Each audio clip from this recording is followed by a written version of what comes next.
We'll be talking about the impact of gun violence in this podcast. If this is a difficult topic for you, please take care when listening. I went to fourth period, and it was pretty normal. We just had an assignment for an essay that was due that night.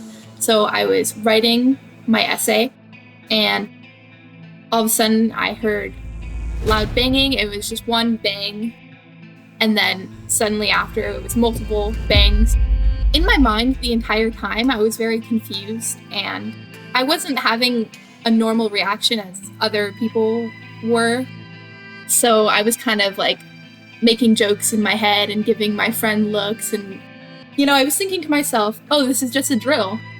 My classmates were very shocked and crying, being quiet.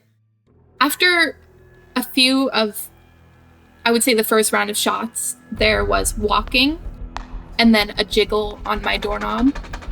And in my mind, I was like, oh, it's an administrator. That's their heels. They're walking to the door. They're checking to see if it's locked. Luckily, the door was locked. We would find out later was the perpetrator. He was the one who jiggled on our doorknob, and he walked away. And all of a sudden, it was like people screaming next to our classrooms and saying, help us, help me. We heard a lot of screaming, and that's when I was getting very concerned. I just distinctly remember looking at one of my classmates. She looked at me straight in the eye, and she just started bawling. Something is absolutely wrong. This is not okay. And then the police came to our door and they said, open up, it's the police banging on our door. So the glass smashed and they opened the door.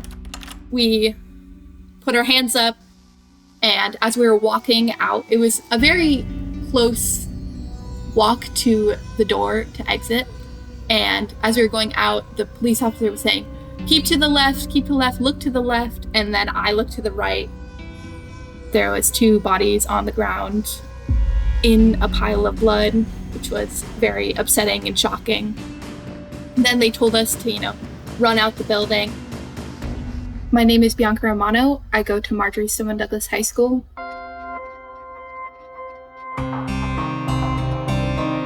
My name is Amy Over, and this is Confronting Columbine.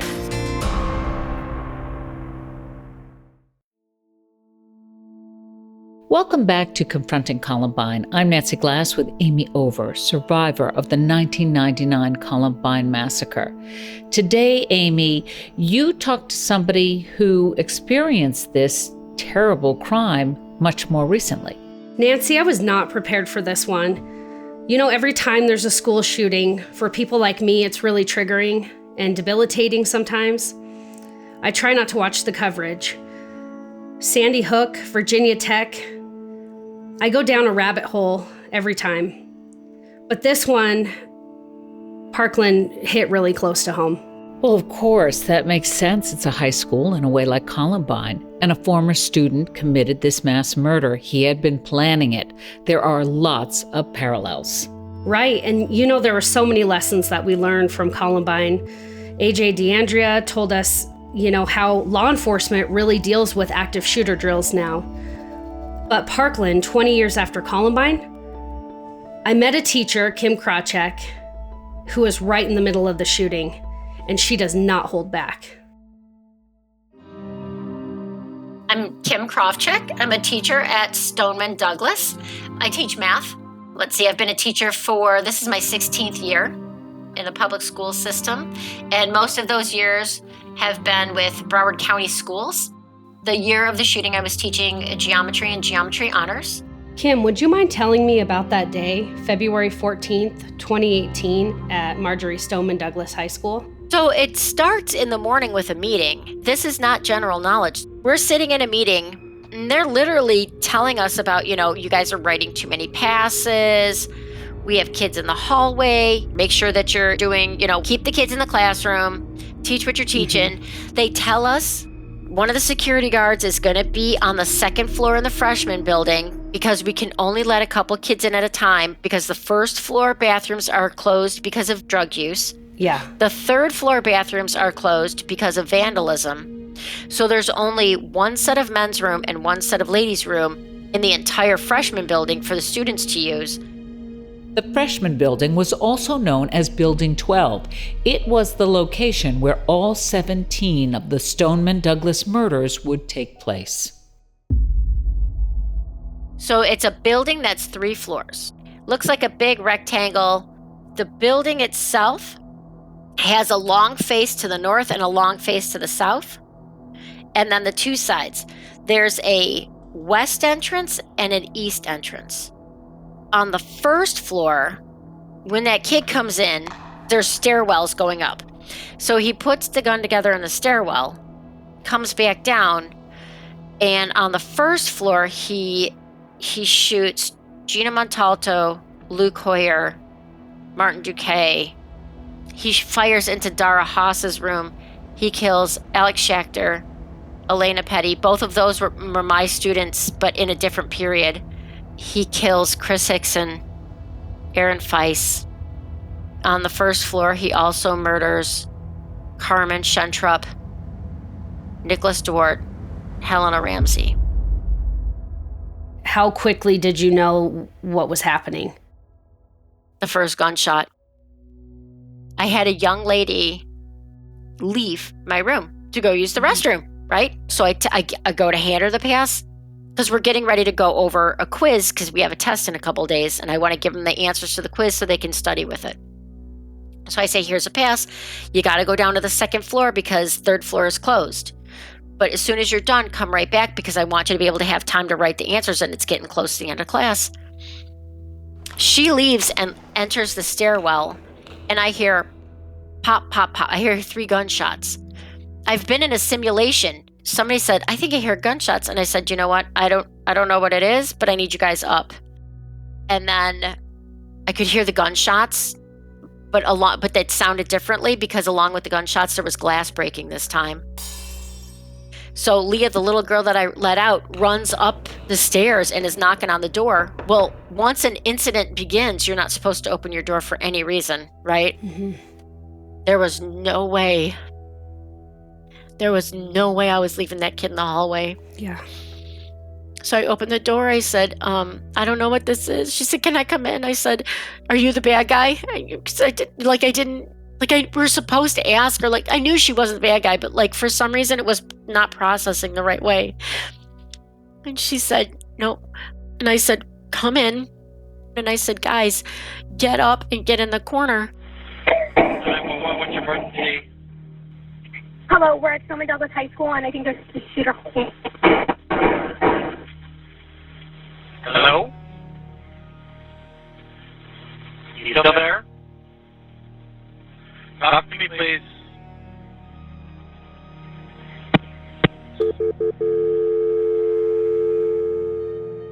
He continues on to the 2nd floor, and he fires into a couple of classrooms that were, thank God, empty. The 2nd floor had heard what was going on. While he was on the 1st floor, the fire alarm goes off from the exhaust from the gun because he was firing so rapidly. And they start down the stairwells. Now, I didn't leave. Boy, oh boy, I knew exactly what was going on downstairs. I mean, I hate to say it that way, but I definitely did. Everybody opens their doors. Not every classroom empties out. A couple of teachers were like, what is going on? Because we had a fire drill earlier that day. So we were like, wait a minute. Yeah, why are we having a 2nd fire drill? But people start out, it's 2:20 on Valentine's Day. You remember being a teenager, that fire alarm goes off and you think you're getting out early, man. Those kids hit that door as fast as could be. So he hears this and comes running up my side. I would have been on the east side entrance. So he comes running up that east side entrance and starts firing down the hallway from east to west. I was across the hall from Scott Beagle. Okay. Scott Beagle taught geometry across the hall from Kim. Students on the 3rd floor were confused when the fire alarm went off, and some went into the hallway thinking they should follow fire drill protocol. Then, once hearing gunfire, they realized what was happening. Scott risked his life when he went into the hallway to hold the door open for them. He was shot and killed as the gunman came onto the 3rd floor. He runs out of bullets and has to drop a clip and put one in. I mean, like literally we can hear it ping in the floor in front of us, right? Because he's near my alcove for my doorwell. Mm-hmm. And one of my kids even says something. He goes, I think he's reloading. I'm like, oh, don't talk. Like, don't say anything. He continues down the hallway. Scott Beagle has already been shot and killed at this point. Meadow is still alive, crawls across the hallway to try and protect a young lady. Her name is Cara Laughlin. He murders both of them, executes Joaquin Oliver. Jamie Guttenberg at this point has already been killed and is lying in a pool of her own blood in the stairwell. He finishes off Peter Wang. He did put extra bullets in, but the only one who didn't perish on that floor that was already wounded would have been Anthony Borges. It was mass hysteria behind my door. Were you trained for you've been trained in this? I've been through a simulation before. I tell him to get in the corner, I end up being like a little aggressive. I said, I don't give a F if one of you gets effing pregnant. Get your A in the corner. Yeah. And a couple of kids will be like, that's exactly when we knew that something was going on. That's terrifying. Yeah. Kim managed to keep all 25 students in her class safe. A student from another class, Anthony Borges, was injured, shot in the hallway, but alive. They heard him, but couldn't do anything to help. Kim and her students didn't know if the shooter was out of the building or holding him hostage. She let her students text their parents to keep things quiet. Finally, at 3:40 p.m., the police knocked on her door and asked Kim to open it. The students were escorted single file down the stairs and out of the building. They walked past the dead bodies of their fellow classmates and a teacher. The deceased were not removed until late that night and the next morning. They had to clear out my building first because they weren't sure who to triage. And then they had to bring in Broward CSI to start marking the bodies and stuff. Walk me through, how did the school district and the county respond to the students and staff after the shooting? So the Alumni Association for Marjory Stoneman Douglas, right, puts together this whole, we got to help these kids. How could this possibly happen? I mean, I'm not kidding. They literally took the best care of us, but the way that they, could communicate with each other or keep their posts coming forward, they used hashtag MSD Strong. Mm-hmm. So the county picks up on that immediately. I mean, they made us t-shirts. Everything became, we are MSD Strong. It was part of our announcements. Yeah, explain the MSD Strong. People are like, we were trying to help. I understand that. Mobilizing MSD and MSD alumni were trying to get that hashtag so that they could talk to each other. Here's my biggest problem with all of that, is that hashtag, I'm really sorry. It's okay. That hashtag normalized school shooting to where it was like, nobody should normalize that. That's not normal. That's not normal. Running for your life, that's not normal. No kid should ever think that, okay, because people would be like, well, you went through something very difficult, but boy, oh boy, you came out of it like a champ. When something really bad happens and everybody's like, wow, you're doing so great. Then you can't say to that person, no, I'm not. Right? What's the human response? Yeah. Oh, thank you so much. I'm really trying every day. You're not allowed to fall apart. You're not allowed to be human and to have, because we have a stigma in our society with mental health. Something difficult? No. Getting a 1400 on your SATs is difficult, right? Yeah. Walking over somebody you just had lunch with a couple hours ago. I just hated the fact that everybody was like, look at these Douglas kids, man. They just got it so handled. And so the kids that were falling apart, the kids that were in my classroom crying or having a hard time or needed somebody to talk to or started using drugs, there wasn't any attention for them. There wasn't anything left. Administration kept leaning on us to get back to normal. They put up a banner outside. When I get When I get back to school the very first day, there's a horse out front with MSD Strong spray painted on his butt. They're like, well, you know what? No, kids are resilient. They're going to bounce back, but they're only going to bounce back if they're in their routine, if they go back to the things that they're familiar with. And I'm like, listen, their grandma didn't die in hospice, you idiots. They were in a mass shooting. Those are two different things. The press really rallied around the activism and March for Our Lives. I was so proud of those kids. But I also had a sinking feeling that there was a lot of trauma that we weren't hearing as much about. Not only are their friends gone, but their safety was compromised. And the way that trauma overwrites the brain, you're going to think differently and you're going to process a little bit slower. When did you guys go back to school? The 28th of February. Are you serious? Yes, I am. So it was 2 weeks, but there was also 17 people killed, 17 funerals. Was that enough time to process what happened at your site? No. Literally, Martin Duquesne's funeral was that Sunday. The teachers went back Monday. The kids came back Wednesday. And I feel like if we would have had some other gatherings, not one teacher was processed before you guys stuffed us back in a classroom with the kids. Some of the kids were aggressive with some of the teachers because they felt they weren't protected properly. But you're also dealing with your own personal trauma. 100%. Not every kid, it sounds like, was a part of the gun reform movement either. Oh no, some of our kids hate it. The people they shoved in front of the camera were the ones that weren't there, that weren't in the building. Because those were the only kids that still had their marbles in the bag at the time those cameras were here.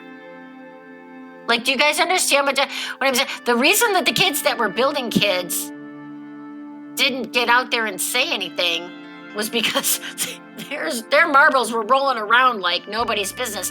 So they're really offended that nobody ever wanted to hear their side. Except for being a hashtag. Nobody ever really wanted to hear the story of, John Q. Public that had to walk over somebody they literally just had lunch with. How did the teachers create a sense of safety?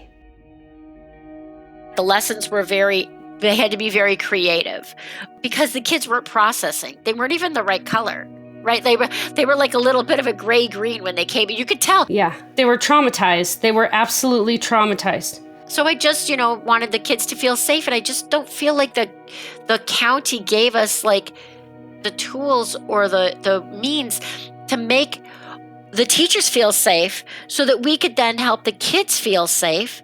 I can remember we get back in the classroom, there's something called a safe space. This was created, I think, after you guys. Yeah. So some of the teachers, for whatever training that they had prior, they had taped off their safe space, right? And then they say, oh, well, the reason why everything, we were okay and we were, he didn't shoot in our room was we were in our safe space. And one of the assistant principals literally stands up front and says, guys, we have great news for you. Home Depot has donated 10 cases of blue tape so that you guys can mark off your safe space so you feel better about what happened. One of the people whose rooms were shot into, she stands up and says, does it magically stop bullets?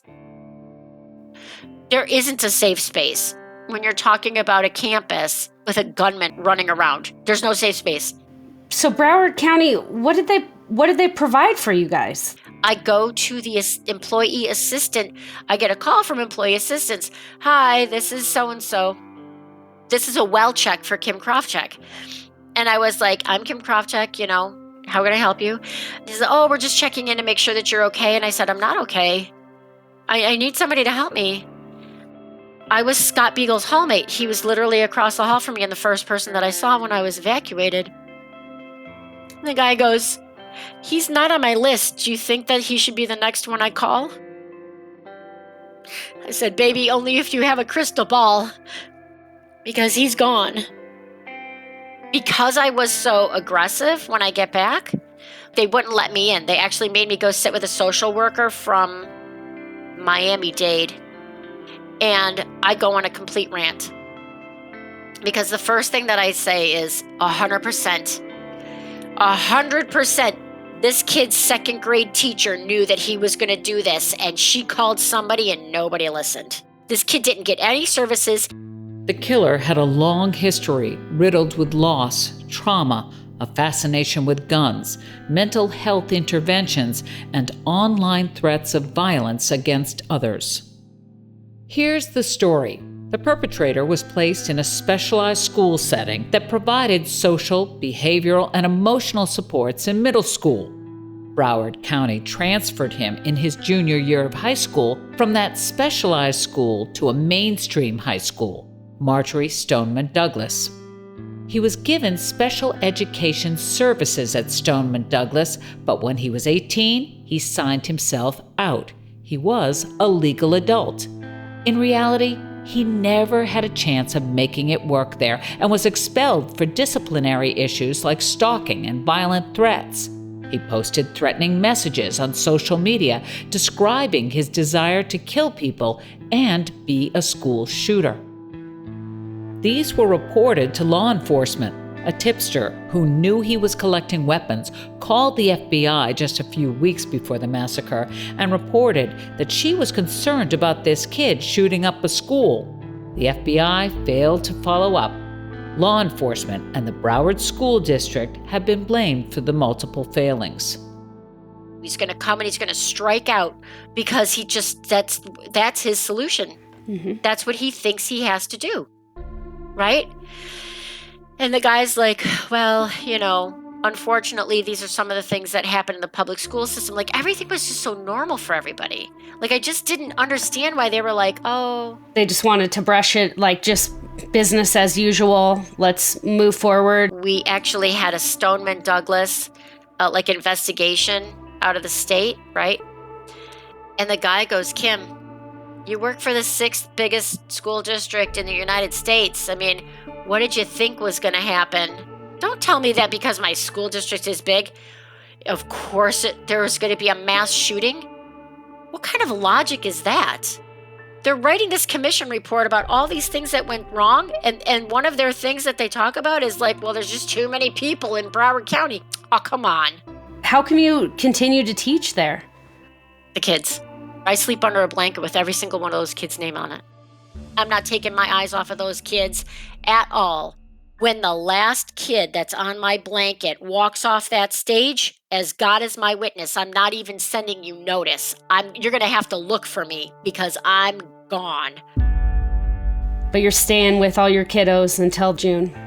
Until June. Oh, that made me emotional. That's No way.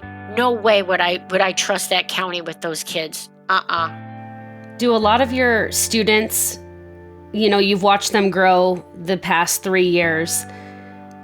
Do they come in and talk to you? All the time. We do everything together. We process the shooting all the time. Like, do you feel different? Especially with COVID, some of them feel a lot better now that they're not on campus because they don't have to walk past because our building is still intact. Yes. It just, it has all these chains on it, right? Because it's a crime scene.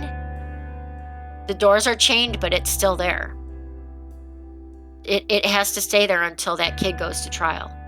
It's kept a certain temperature. It is 55 degrees. It's never been cleaned. All of our stuff is still in there. So you've never been back into the freshman building? No, nobody can. Kim, that disturbs me on so many levels. Like I said, 21 years ago, I got to pick up my belongings. That summer, I got to walk through. There were bullet holes. It was a big part of my healing to be able to walk into my school again because my last day at Columbine was the day of the shooting because I was a senior. That was my last memory. Brandon Abzug was a senior at Parkland. He reached out to the Columbine community for guidance. I asked if anyone knew any people from Columbine, actually, to see if we could get some sort of a pen pal program. We got a list of a lot of people from your school. That's really the only thing, and that's because I personally reached out, not because of anyone did anything for me. And he wanted to go back to school, to Stoneman Douglas, and reconnect or retrace his steps.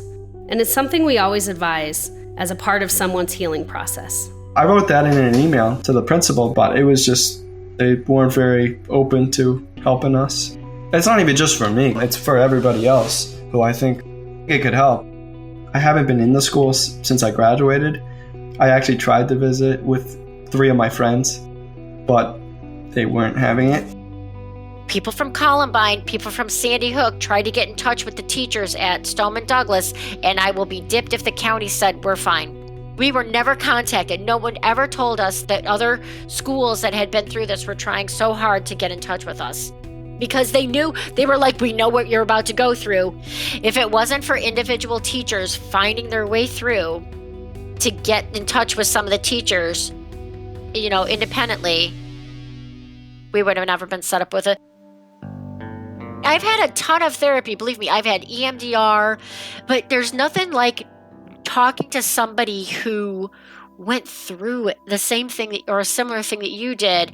And it's just like, is it okay to feel this way? Is it okay that I sit my back? I can't sit my back to a window at all. I have weird, quirky little things that as a survivor. Yeah. I was very affected by the images of Congress. Still, anyone hiding under a table from a violent human with a gun it makes me near hysterical. Yeah. Check for exits. Yeah, right? Isn't that the first thing you do? Check for exits. Check for exits. And I bet all your students do. And just to validate those feelings and validate that, yes, you're going to have nightmares. And yes, it's okay to have nightmares or outbursts. They needed to hear that.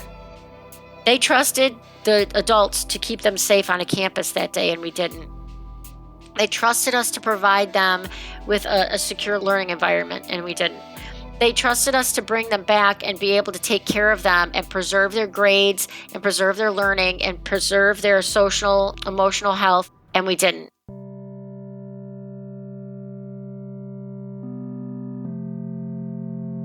Like, these freshmen have been through a lot. They lost the most members of their class. They had the most wounded. Mm-hmm. I write those kids a letter for Christmas every single year, and they get a little gift. And we actually have, some of us have matching tattoos with the room number on it. 1257. Kim, you're awesome. You are so awesome. These kids are so lucky to have you. And, these kids, they need you. And they're all graduating and they're doing okay. I got a couple that are using, right? What are you going to do? And I think out of any typical high school model, there would be some, but we talk about it. I'll tell you what, they can tell me. I just am so blessed that I got to meet you today. You're awesome. Thank you so much for having me. I really do appreciate this. Thank you so much. Wow, you really have to admire her. So you wanted to get more insight on school shooters, Amy. I did really want to talk with somebody who had studied this, and we found one of the most prolific experts in the country. Dr. Peter Langman, and just the data and studies he's accumulated. It's really eye-opening and a little bit scary. I'm Dr. Peter Langman. I'm a psychologist in Pennsylvania. My background with this issue of school safety began just 10 days after the attack at Columbine. I was doing my doctoral internship at a local psychiatric hospital for children and adolescents. And on April 30th, just 10 days after the attack, we had a 16-year-old boy admitted to our hospital because he was seen as what they call a Columbine-type risk. Oh my God, really? Yes, he had a hit list of people he apparently wanted to kill and had been engaging in some disturbing behavior. People saw that and they got him to our hospital. And not long after that, there was another potential school shooter admitted to our hospital.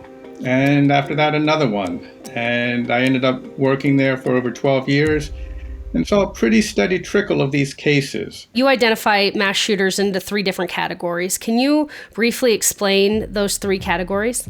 The first category is what I call the psychopathic school shooter. And for me, that involves several traits. Extreme narcissism. Narcissism to the point that they don't really care about other people, which means there's no empathy, no real human connection for others. And if they don't care about others, then there's no guilt or remorse if they do anything to hurt other people. They may even be sadistic and actually go out of their way to hurt and eventually kill people because that's a thrill for them. They get a sadistic kick out of doing that. They may be very deceptive and manipulative, very good at lying, conning people, and just kind of callous and, cold-blooded. And the second? The second type is what I call the psychotic school shooter. Fundamentally, it means someone's not fully in touch with reality. So they may have hallucinations, hearing voices talking to them. You can also have visual hallucinations or hallucinations through any of the five senses, but most commonly they're auditory, hearing things. Or they may have delusions, false beliefs, paranoid beliefs, thinking they're in danger, there's people out to get them, or maybe delusions of grandeur, believing that there's some exalted being, or maybe just other kinds of delusions. And that's where the issue of mental illness really comes in. These perpetrators may be schizophrenic or have another psychotic disorder. Got it. And then the third type is what I call the traumatized school shooter. Typically speaking, the psychopathic and psychotic shooters tend to come from more or less intact, stable homes, whereas traumatized shooters are kids from chronically and severely violent and dysfunctional families, with one or both parents either alcoholic or drug addicted, one or both parents with a criminal history. The kids grow up with physical and psychological abuse. They may have sexual abuse either in their families, in the community, or maybe in a foster home they end up in. So it's a lifetime of victimization. I read both of our perpetrators of the Columbine massacre. I read their journals. How would you classify our perpetrators in the Columbine shooting? The older of the two, the 18-year-old, I put in the psychopathic category. If you read his journal, there's clearly sadistic content. There's a lot of very narcissistic content, striving to have like a godlike experience, looking down on everybody else as inferior to him. No empathy, wanting to just kill people that he thought did not deserve to live. Mm-hmm. He also took a lot of pride in his ability to con people, to lie effectively, deceive everybody around him, and that's also a psychopathic trait. On April 12, 1998, he wrote, "I feel like God and I wish I was, having everyone being officially lower than me. I already know that I am higher than most anyone in the fucking world in terms of universal intelligence." The other perpetrator was harder to pin down, but then when the journals were released about 7 years after the attack, I really studied his journal and I ended up putting him in the psychotic category. Why? In his journal, there's a lot of strange thoughts, meandering thoughts, a little incoherent, a little paranoid. One of the first things that caught my attention was he made a comment, when I'm in my human form, as if he's not always in his human form. You see that issue, kind of wondering who he is, not being human, being something other than human, above being human maybe. There's some very odd, disjointed thoughts. Here's what he wrote. "It's interesting when I'm in my human form, knowing I'm going to die. Everything has a touch of triviality to it, like how none of this calculus shit matters. The way it shouldn't. The truth. In 26.4 hours, I'll be dead and in happiness." It seemed like he struggled with depression. Right, and fascinating difference between the two journals. The psychopathic shooter's journal was largely homicidal with very little suicidal content. The other shooter's journal was largely suicidal with very little homicidal content. The two perpetrators at Columbine, they had just gotten in trouble a couple weeks prior or months prior to the massacre. And they were on probation. And they both, I felt like they kind of pulled the wool over their psychologist's eyes. On January 30th, 1998, the two perpetrators were caught breaking into a van, stealing electronic equipment. They were arrested and charged with a felony. With direction from their parents, both perpetrators applied for a diversion program that would require community service, counseling, and rigorous oversight. If they were accepted and completed the program, the crime would be expunged from their records. A counselor evaluated each of them and recommended they be accepted to the juvenile diversion program. A Jefferson County magistrate approved the plan.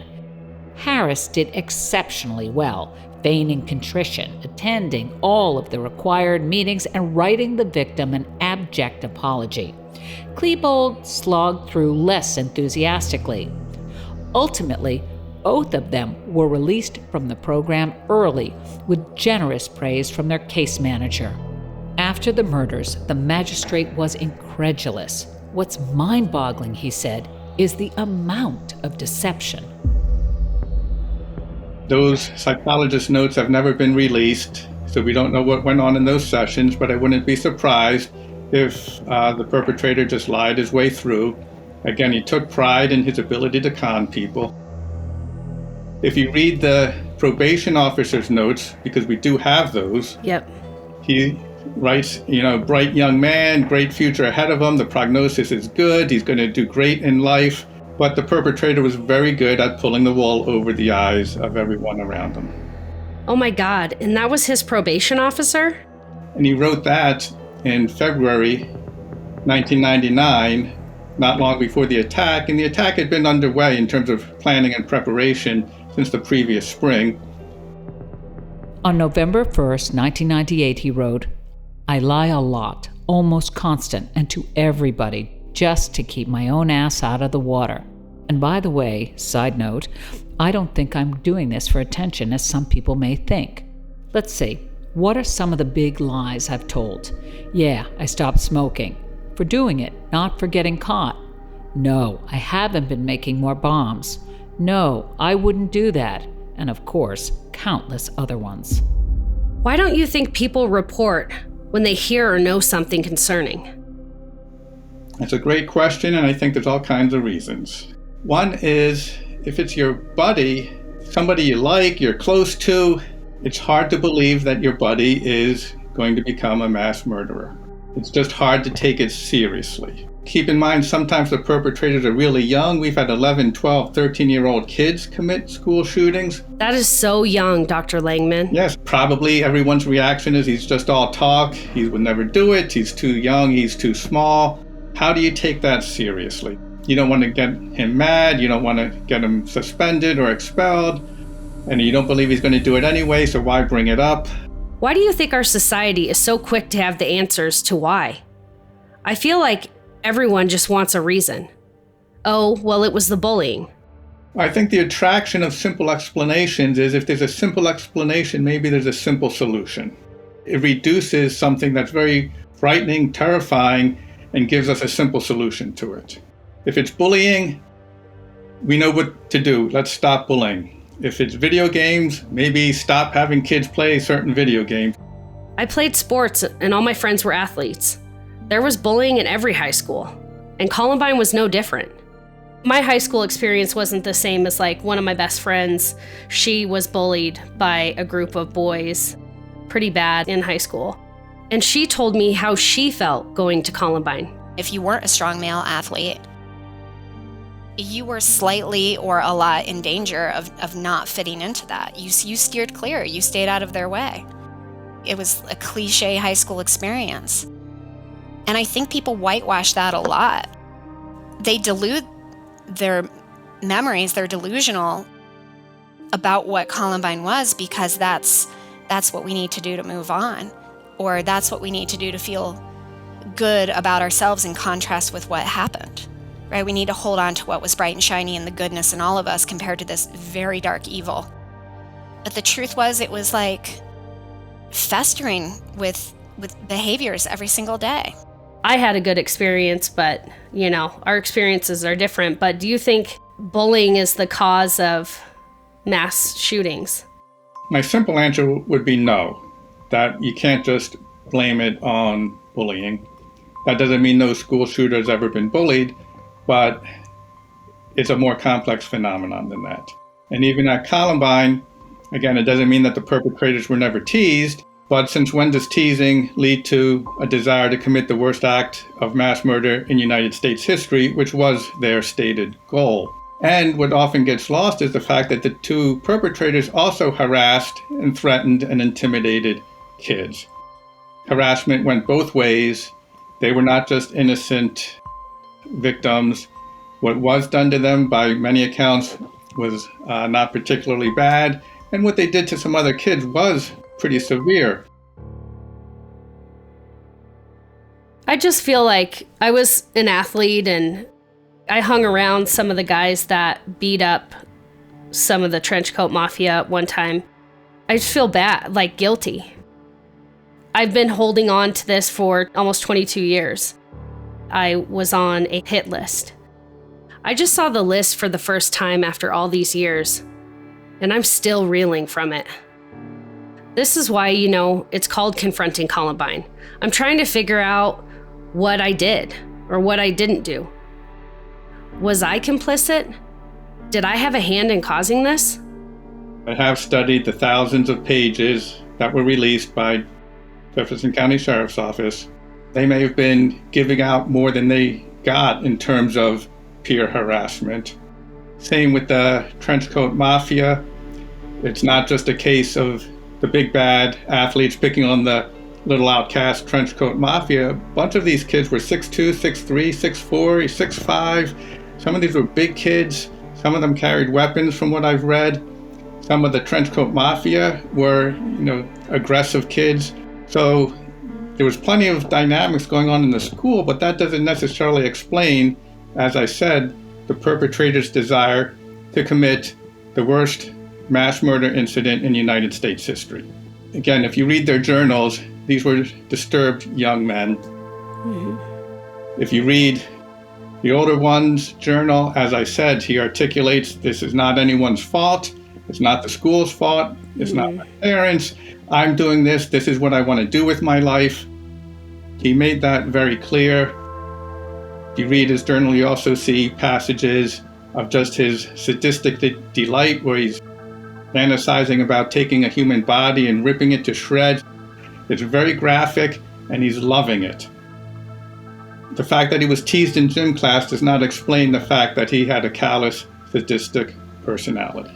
Mm-hmm. And as he articulated it himself, this is what I want to do with my life. That was his life purpose, to kill a lot of people. February 2nd, 1998.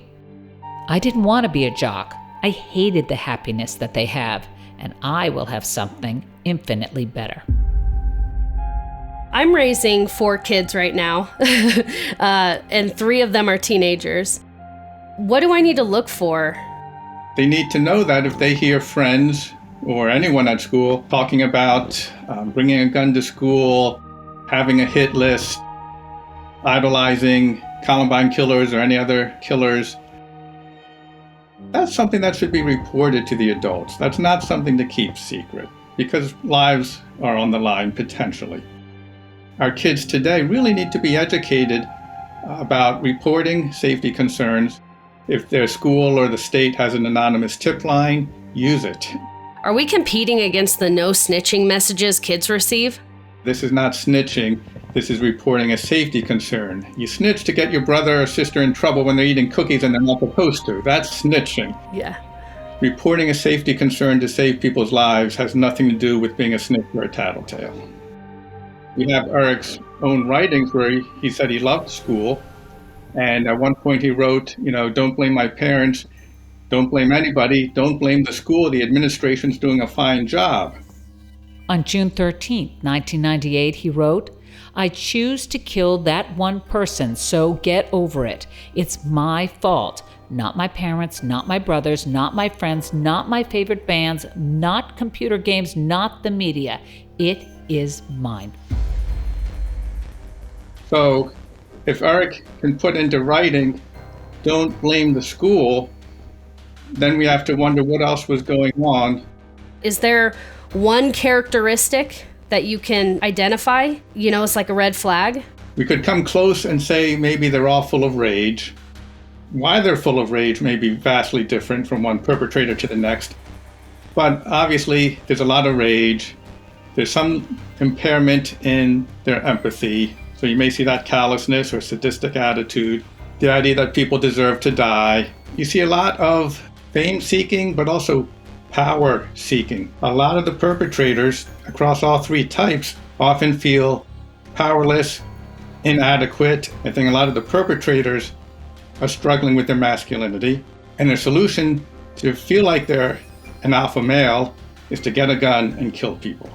That's the ultimate sense of power, the power of life and death, and that then plays into the desire for fame, making a name for yourself, going down in history. So I think a lot of attacks, not just school shootings, but other mass attacks, involve these dynamics of trying to enhance the sense of self, to become the ultimate male, to have the ultimate power, to become famous. One of the biggest issues with Columbine is the copycat killings. I read about your work, and one that stood out to me was Alvaro Castillo. This is a young man who was obsessed with Columbine.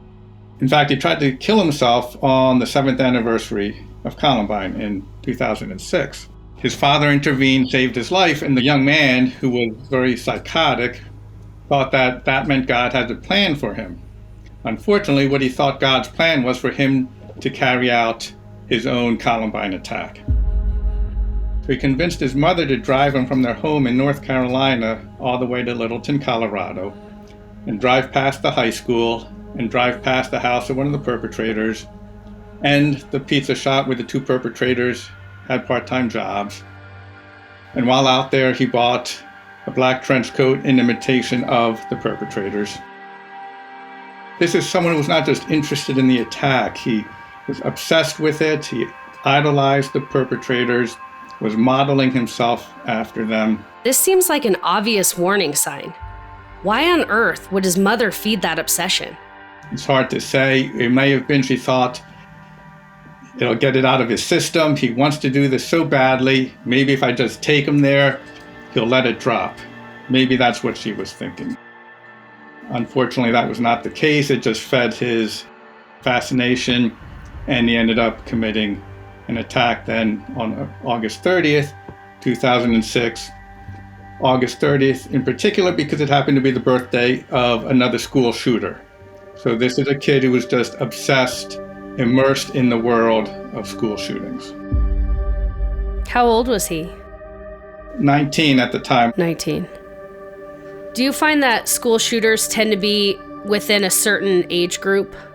You know, in my last book, I look at 48 perpetrators, range in age from 11 to 62.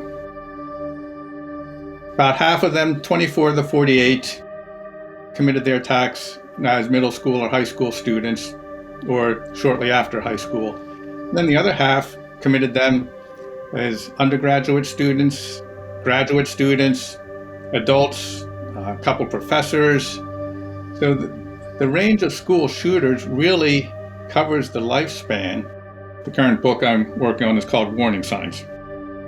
It could be classroom behavior, comments the kids make in class, school assignments that have been handed in, that in hindsight, we can see we're foreshadowing violence to come. But usually in that context, it's not explicit. They're not announcing what they're going to do. So you have to read between the lines and kind of know what to look for. And I think a key thing is for teachers not to try to do that themselves. If they get a homework assignment that really makes their hair stand on end, pay attention to that and communicate with your colleagues. Because if you got an assignment like that from that particular student, maybe other teachers have, and maybe a guidance counselor or school psychologist knows something about that kid, and maybe you put your heads together and start seeing that, hey, there's a pattern here. Maybe we should, do an investigation. Did that happen at Columbine? At Columbine, one of the perpetrators had a psychology class, and when they were discussing dream interpretation, he shared with the class his dreams of shooting people. By itself, well, your dreams can be pretty strange for all of us. Maybe you don't make anything of it. But if that teacher had talked to another teacher and found out that same student had written some disturbing things, like certain people don't deserve to live, people should just be killed because they're not worthy of life, and he's made comments like that in class, it's connecting the dots and seeing a pattern there. What teachers are likely to come across is not going to be that explicit. So that's why training is so important, that you don't just brush it off as, I guess he's really mad, that's just a fantasy, he would never do it. They give warning signs. The peers may simply be told, don't be in school Friday, I'm coming in with a gun and killing people. Well, that's explicit. They need to report that, obviously. In so many cases, we had pieces of the puzzle, we just didn't know what to do with those pieces. Dozens of potential attacks have been thwarted because people did come forward and share their concerns. So that happens more than we'll ever know, because if those events don't take place, they tend not to make the media. Sometimes they do, if it's a close call and people get arrested and so on, but a lot of these fly under the radar, so we don't even know how many might be thwarted. There were so many warning signs at Columbine. As a parent, I know what my kids are doing. How did our perpetrators' parents not know that they were building bombs in their house? The parents of one of them did find a pipe bomb that he had built. So of course they confiscated it and told him not to build anymore. And he, being a very good con artist, said, oh no, I would never do that again, and went right on doing it. Where he was doing it, whether it was in the house or how much was somewhere else, I'm not sure. But they did know. And there was another shooter whose parents found explosives in the house. So they put them all in a garbage bag and dragged it out to the curb to be picked up. And when they weren't looking, the kid went out and picked up the bag and brought it all right back to his house. Even when kids have been caught with things like bomb-making materials, that hasn't stopped them from doing it and getting away with doing it. Mm-hmm. So in cases like that, I think what needs to be done is periodic room checks. And maybe even need to invite the police in to do a search, because they know what they're looking for more than most parents do. Maybe they could even bring in a dog to sniff out chemical ingredients. If your kid's building bombs in your own home, you need to do more than just confiscate what you find and say, don't do it again. And I think it's really important as parents to keep up with their social media. Do you think it's possible that we could end school shootings? Ideally, that's what we aspire to. Certainly, we can do a whole lot better. There's so much more that we as a nation could be doing. I think we've come a long way in 20 years, but there's a long way still to go. And there's different ways you can approach it as a society, whether it's access to firearms, inadequate mental health services, the stigma against seeking mental health treatment. Obviously, we still have violent, dysfunctional families that can be a breeding ground for future violence. So that raises issues with child protective services. Mm-hmm. And also, our schools often do not have threat assessment teams, which consist of people who are trained to evaluate warning signs that are brought to their attention and determine if it's a false alarm or a real threat of violence. For whatever reason, as a nation, we focused on reactive procedures such as lockdown drills, how to survive an active shooter incident, improving our emergency response, and so on. And all of that's valuable, but all of that's reactive. That's what you do after there's a gunman in the building. The proactive piece is to train schools in threat assessment, so when there are warning signs, you can intervene and not end up with that gunman in the building that forces you to go into lockdown. Absolutely. I had one last question for you. I just think it's interesting that you have so much information available to anyone for free. Why do you do that? Well, it all started when I was doing my own research on Columbine and organized the material so that people could use it as a research tool. I did that for my own research, but then I thought I might as well make that available to other people. Mm-hmm. So it just became a public service to find and collect relevant material, so anyone who wants to study this phenomenon has it right there at their fingertips. Amazing. Thank you so much for your work. It's amazing.